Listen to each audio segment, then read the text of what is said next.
welcome to the Oktoberfest edition of And They're Off. Racetracks are really loading up their stakes races into mega race days. And Steve, for about 5 hours last Saturday, I was glued to the TV for nonstop action from New York, Pennsylvania, Indiana, Chicago, California. My eyes were rolling around in my head. So let's rip through those results and their impact on the Breeders' Cup divisions in lightning fashion. Steve Haskin, are you ready to be lightning fast? I don't know, actually. My New Jersey production unit has gone back to work today, so I'm all alone. I'm riding solo today, but go ahead. Zip. I'm as ready as I'll ever be. Zip, zip, zip. All right, here we go. Zip, zip, zip. In the classic division, Steve, Haynesfield, Blame, Richards Kid, Looking at Lucky, go. Okay, Haynesfield. Well, welcome to Belmont Park, the conveyor belt of racetracks. You cannot let a horse like Haynesfield get out there by 4 or 5 lengths and go 3/4 and 1/13 and 2. This is a very good horse who's getting very good right now, and he's always going to be dangerous. Blame, okay, he didn't win. He didn't show that kind of big punch, got lost a little bit on that far turn, but this is still a very good horse. He's still one of the favorites for the Classic. This was an excellent prep for him. He'll be much better when he gets back to Churchill Downs. Oh, give me a break. God, that's it, pal. Richards Kid, hurry up. Give me a break. What do you mean? I haven't even gotten to Richards Kid and Looking at Lucky yet. Are you kidding? I got 20 seconds on each horse. Richards Kid, go. All right, Richards Kid. Excellent race. Nice move along the inside. He's won 2 grade 1s in a row right now. I like the way he looked visually. Showed a lot of quickness to his stride.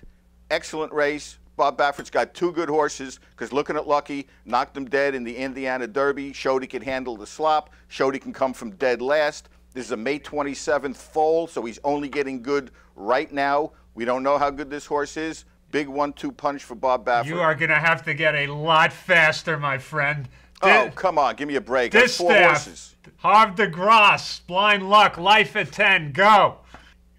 Okay, Blind Luck, you got to love her. She's making her 5th cross-country trip to run against Havre de Grace, who she beat a neck in the Alabama at equal weights at 1 1/4. She's now dropping back to 1 1/16, giving 10 pounds to Havre de Grace and closing like a freight train and gets beat a short neck flying at the end. Got to love her. Havre de Grace, improving filly, looking really good right now. Life at 10, very workmanlike. But you have to wonder, what would Rachel Alexandra have done if she was in this race? But take nothing away from Life at 10. Good filly, right up there among the favorites. Turf. Stable Boy, how would you like a... Turf. Don't bother Stable Boy. It's not his fault. No, I want to prepare Stable Boy. How would you like a pitchfork up your nose? Turf. Winchester. Right. Patio Frado. Chamfagus, go. Humming. Okay, listen. Three good, solid closes. Came from far back. Excellent race by all 3 horses. Could give the Europeans, some trouble. Their style of running. Patio Prado might have moved a tad too soon. Yeah. But this race will set him up. He got his good distance test going on a soft going at 1.5 miles. Yep. Much better at Churchill Downs. Yeah. All right, there you go. Way to go, Steve. There, you're getting into it. Here we go. Sprint. Look, I don't need an agreement from you after each one on your favorite horse. This is easy. We only got one. Sprint. Girolamo, go. Girolamo. What is he? An Apache Indian horse? Girolamo. All right, this was a big race for Godolphin because they already have 2 horses, Gallego and Vineyard Haven for the mile. They needed a good horse for the sprint. They've been pointing this horse for this sprint. Goes 109 and 2. Didn't beat much of a field, but did it the right way. So Godolphin's got a solid sprint horse right now. Only the 2nd graded stakes winner sprinting for AP Indy. The first was St. Andan. Absolutely right. Juvenile, Jacito, JP's Gusto, go. Okay. Jacito, bred to run all day, has been crying out for 2 turns. It's going to be a major factor this year and next year in the Classics. JP's Gusto, distance questionable, good hard-trying horse, a lot of brilliance to him, just got beat at the end. Not a classic horse, but still could be dangerous in the Breeders' Cup. Juvenile. Very good. Juvenile fillies, Rigoletta, go. Rigoletta, gutsy as they come. Kelly, the big favorite in the race. Split horses, looked like she was going to go blow right on by everybody. Rigoletta had been sprinting, coming from off the pace. Here she was right on the pace, pressing it the whole way, and she just dug in, would not let Kelly pass her the entire length of the stretch. The gutsiest performance of the weekend. Very good. Juvenile Fillies Turf. Winter Memories, go. The most explosive performance of the weekend. This filly ran lights out. She just absolutely blew by her opponents, coming from way out of it like they were standing still. Her time was over 2 full seconds faster than the Colts ran in the Pilgrim Stakes the race before. This is a monster. Very well done. Filly and Mare Turf. Ave, Hibayeb, go. Okay, Ave got the soft course she wanted, ran to it. Habayeb got the firm course she wanted and ran to it. Everything worked out perfectly for both fillies. Whether they can handle a midday and the other top Europeans, that's very questionable, but they had their day in the sun. They got the course they liked. You know what this division's missing, Steve? Bobby Frankel. That's what this division is missing. Yeah, exactly, yeah. Dirt Mile, Tisway, Crown of Thorns, go. Tisway, extremely brilliant. 134.2 for the mile. This horse had run third in the Met Mile. Hadn't run since, had some physical issues. He's back now for Jim Bond. Ran another monster performance, won off by 5 lengths. This is a horse to be reckoned with for sure. And Crown of Thorns, ran in the Goodwood. First start around 2 turns since February in the Robert Lewis. He was a little bit spotty on the turn, came on again in the stretch, ran big. Mandela probably shortened him up now. Hey, give me a break. I'm right at the end here. I got 3 words left. You said the magic word, Steve. Congratulations. The duck came down. You win. All right. Steve Haskin, terrific job there. Thank you very much. Yeah. We're going to let Steve catch his friend. Take a drink of bourbon, Steve. All right. Hey, 19, for you Steely Dan fans out there, you might have noticed Zenyatta missing from our lightning discussion that we just had. Hopefully Steve's still breathing out there. Zenyatta belongs in her own category, folks. That's why she wasn't in the previous discussion. 25,000 fans showed up at Hollywood Park last Saturday. I'm going to say about 97% of them showed up to see her. There was excitement, there was thrills, there was emotion. This is everything that is right with horse racing. Steve Haskin, you saw it on TV at least. What do you have to say about Zenyatta? Yeah, I may have been 3,000 miles away, but I could certainly feel the energy. I don't even know what to say about Zenyatta anymore. You know, she's more than a racehorse. She's a showman. Like you said, the fans come out to see her. They don't just come out to see her race. They come out to see her in the paddock before the race with her little goose step. They come to see her after the race, pawing at the ground. They see her saluting the crowd, and it's just a major show. And she provides, you know, the standing ovation every single time. Look, you can look at fractions, and you can look at margins, and you can look at competition. But you know what? She makes all of that mundane. She just goes out and she wins, so you have to throw all of that out. Yeah. She's just absolutely remarkable, and I think most people are starting to run out of superlatives to describe her. Yes, most people are. However, there's a couple of idiots out there who want to say that she's not a great racehorse and really take that garbage and go mumble to yourself somewhere else, because you are you are throwing garbage out there. Anybody who can't see that this is a great racehorse, just go away. Go make some worthless speed figures for yourselves. Steve, only 9,000 people showed up in New York for the biggest day of racing at Belmont since the Belmont Stakes. I'm going to make a suggestion to the New York Racing Association. When those dollars start flowing in from these slot machines at Aqueduct, take some of them and go market and advertise your sport to New York City, because 9,000 fans on a day like this is pathetic, and you need to start bringing fans out to the racetrack. The Mets had nothing going. The Yankees were playing a meaningless game. This is not a big college football market. Where are the sports fans? You need to go get them and bring them out to the track. All right. Steve? Well, you know, 9,000 people, by the way, isn't that terrible for a day where you didn't have a real, you know, megastar like a Zenyatta, anybody to come and attract the fans. The overall handle was terrific.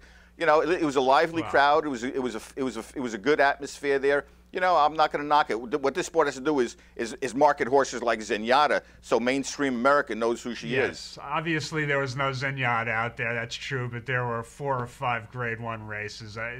With the Secretariat movie coming out, it kind of makes you think back and say 9,000 is not quite what it used to be. So there's room for improvement there, Steve. Let's leave it at that. Steve, of course. Here we are just coming up to the Breeders' Cup, and I already have my Derby horse. How's that for getting an early jump on things? And I just as a an early jump. I like your expression, early jump on things. Let's remember that line when your Derby horse becomes a steeplechaser. As a disclaimer, the fact that this horse is named after me has nothing to do with the fact that it's my Derby horse. Stable boy, roll the video. He was born to the mineral-rich blades of the bluegrass with a single mission: to run like his ancestors have run for generations.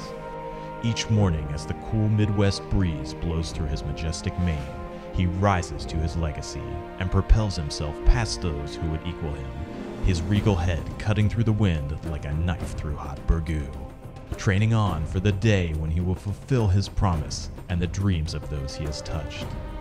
He knows no other way. He carries a powerful mantle, named to be a champion.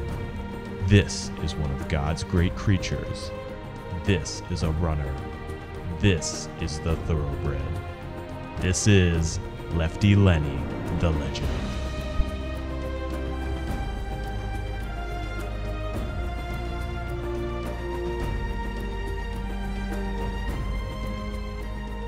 It's not every day a guy gets so lucky to have a horse named after him, but I've been lucky twice so far. And Eric Reed, the trainer of Lefty Lenny, the legend. What's this guy shown you so far? Oh, I'm real happy with him. We watched him work today. He won his first heat at Keeneland, so he's undefeated right now. That's right. A couple weeks now, he'll get another test. So tell us what's coming up. You're planning to start him here at the autumn meet at Keeneland. Yeah, we're going to run him at Keeneland, then head on to Churchill a little later for the spring. You know, we got one race in mind, and so we'll start here and then build our way to that. And you said you're going to start him in a route. He's a son of Flower Alley, of course, won the Travers Stakes, so you're pretty confident he's going to get the distance? Yeah, he should definitely get the distance, and he's out of Regal Pennant, so there's a little distance there, and no need to sprint him. A mile and a quarter is hard to get, so we need to start getting the miles under him now. So we go into the Derby and backing up. Is that how we're working it? According to Jerry, that's the plan. You start at the Derby and we plan backwards. So.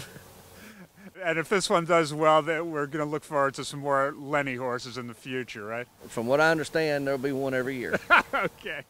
Steve, we don't usually tout horses on this program, but I will say keep an eye out for Lefty Lenny, the legend, due to start very soon in a 2-turn maiden race at Keeneland. Steve, what do you think?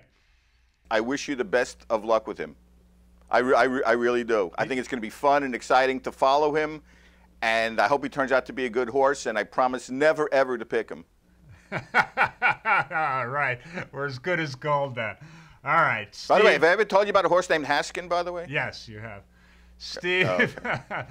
1 week after we made the prediction that Rachel Alexandra would be retired, Rachel Alexandra was in fact retired. This concluded a rather mishmash season for 2009's Horse of the Year, who failed to come back and repeat her form this season. Steve, what do we make of the timing of this retirement with several potential big races in her immediate future? I just don't get it. I really don't. If there was a reason to retire her, then just say so and stop all this cloak and dagger stuff. You have a filly that you're pointing for a race. She turns in 3 bullet works.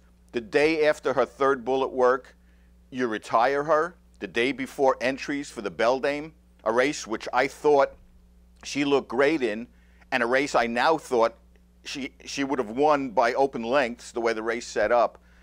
I just don't understand it. Did she bleed in the workout? Does she have foot issues? Does she have other physical issues? Did Jess Jackson wake up one morning and say, "Hey, I want to retire her"? I mean, her fans have been devoted fans for 2 years, and they deserve a lot more than they got. Yeah. They deserve to know why this filly was retired, and not all of this nonsense that came along with this rhetorical press release that Jess Jackson gave out, a typical rhetorical press release that said absolutely nothing.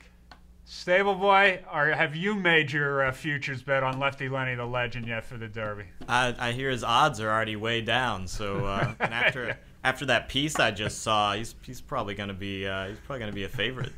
Yeah, it's probably not even worth putting money on. 7-1 on the futures bet. Yeah, okay. We want to thank our viewers. We want to thank our sponsor, Darby Dan Farm. We will be right back at you October 20th with another action-packed And They're Off. Steve, until then, take care.